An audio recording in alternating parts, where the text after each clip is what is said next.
difficult to know what the real situation in North Korea because pause, and that's certainly how we felt at that time. Don't get enough food, and they are not capable. And their bodies and minds are stunted. And so he rules one of the most isolated, impoverished countries on earth, yet lives like a billionaire king. While millions of North Koreans struggle to find enough food, Kim Jong Un rides in armored limos, throws back Cristal champagne, and rewards his allies with luxury watches and Dior handbags. This is the bizarre, extravagant life of Kim Jong Un and how he spends his billions. Switzerland, horses, and the $25,000 a year school. Before Kim Jong Un ever wore his signature black suit or waved from a missile launch site, he was just another kid in Switzerland. Except unlike the other students, his family ruled a country where famine killed millions during the 1990s. While the arduous March A devastating famine that wiped out up to 2 million North Koreans was underway, Kim and his siblings were quietly living in luxury in the West. He was enrolled at an international school in Bern, where tuition ran up to $25,000 a year. According to North Korea expert Young Pak, his lifestyle, even as a child, was soaked in privilege. Horseback riding on private estates, homes with personal swimming pools and bowling alleys, and customized cars he was allegedly driving at just 7 years old. His childhood wasn't spent studying either. He reportedly didn't take exams and showed little academic interest. What Kim did have a deep interest in was basketball, especially the Chicago Bulls. That obsession with Michael Jordan would later lead him to one of his most unusual friendships with former NBA star Dennis Rodman. From schoolboy to supreme leader, Kim Jong Un was handpicked by his father, Kim Jong-il, in the early 1990s to become North Korea's next leader. According to Kenji Fujimoto, Kim Jong-il's personal sushi chef between 1998 and 2001, Kim was always the most aggressive of his siblings. That personality, combined with his father's favor, pushed him to the top. By the time he was 11, he was wearing a general's military uniform and reportedly carrying a Colt pistol. He officially took power in 2011 following his father's death. From the start, he built his reign on fear, control, and excess. The train of a dictator. Forget private jets. Kim's preferred method of travel is an armored luxury train. Inherited from his father, the 21-car train is painted dark green, has tinted bulletproof windows, and moves painfully slow, just 37 miles per hour. Why? Every trip requires 3 separate trains, one for security, one for Kim, and one for his entourage and supplies. Inside, it's a rolling mansion, private suites, plush meeting rooms, gourmet meals with Russian and Asian dishes, and even French wine and lobster. Kim is known to enjoy cheese, Cristal champagne, and Hennessy cognac while on board. In fact, the New York Times reported that Kim is so fond of Hennessy that North Korea once spent hundreds of thousands of dollars a year importing it despite sanctions. Planes, yachts, and secret getaways. Kim's not afraid to fly, unlike his father. When he does, he uses a Soviet-era Ilyushin Il-62, an outdated jet retrofitted with private rooms and amenities.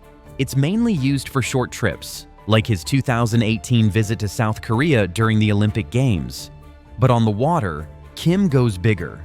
He reportedly owns at least 4 private yachts. The most luxurious is an 80-meter-long vessel acquired in the 1990s, before UN sanctions kicked in.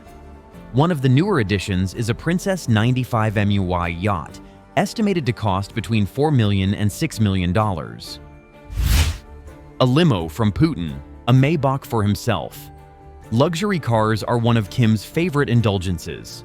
Among the most high-profile is a limousine gifted by Russian President Vladimir Putin, a flashy Aurus Sonat worth around $300,000. Putin presented the car after a 2023 meeting at the Vostochny Cosmodrome, violating a 2017 UN resolution that bans transferring luxury goods to North Korea.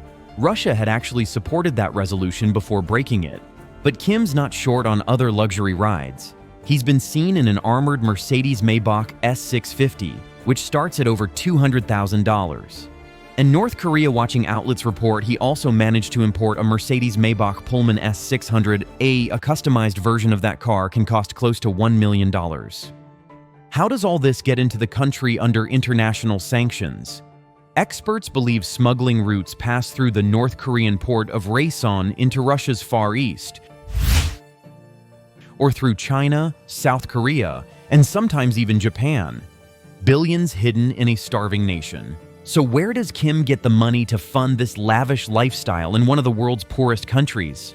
The answer lies in complete control. The Kim dynasty essentially owns North Korea's economy, including the country's vast mineral resources. These are mined using forced labor from prison camps, what human rights groups call modern-day slavery. In 2012 alone, North Korea imported $645 million worth of luxury goods, defying sanctions. And according to the U.S. Congressional Research Service, the regime generates up to $1 billion every year through criminal enterprises. The money goes directly to Kim's slush fund, an off-the-books, state-controlled fund that pays for palaces, weapons programs, loyalty gifts, and the family's private pleasures. The backbone of this operation is a shadowy department known as Office 39. The palaces, the family, and the show. Despite being shrouded in secrecy, we know that Kim has access to at least 17 lavish palaces scattered across North Korea. The most prominent is Residence Number 55, built in 1983. It's a sprawling compound with fountains, a pool, multiple residences, a military command center, and underground bunkers. Layers of security protect the property. Kim's wife, Ri Sol-ju, is a former singer and cheerleader. They married in 2011, but the exact number of their children is still unclear. The only child publicly acknowledged is a daughter named Kim Ju-ae, believed to be between 11 and 13 years old. Dennis Rodman, during a visit, famously claimed he held her in his arms. Lately, Kim has been bringing her to official events, including military ceremonies and missile launches, fueling speculation that she may be groomed as a potential future leader. How long can it last? As North Korea's economy continues to suffer under sanctions and the effects of global isolation, many wonder how long Kim's lavish empire can continue. Young North Koreans, increasingly exposed to outside culture through smuggled USB drives and black market media, are reportedly less loyal to the regime than previous generations. Meanwhile, the gap between the elite and the average citizen grows wider by the year. But as long as Kim holds absolute power and as long as his criminal network remains intact, he will likely continue to spend billions on luxury, prestige, and personal security, even while his people go hungry. If you found this deep dive interesting, don't forget to like, subscribe, and drop a comment. What surprised you the most?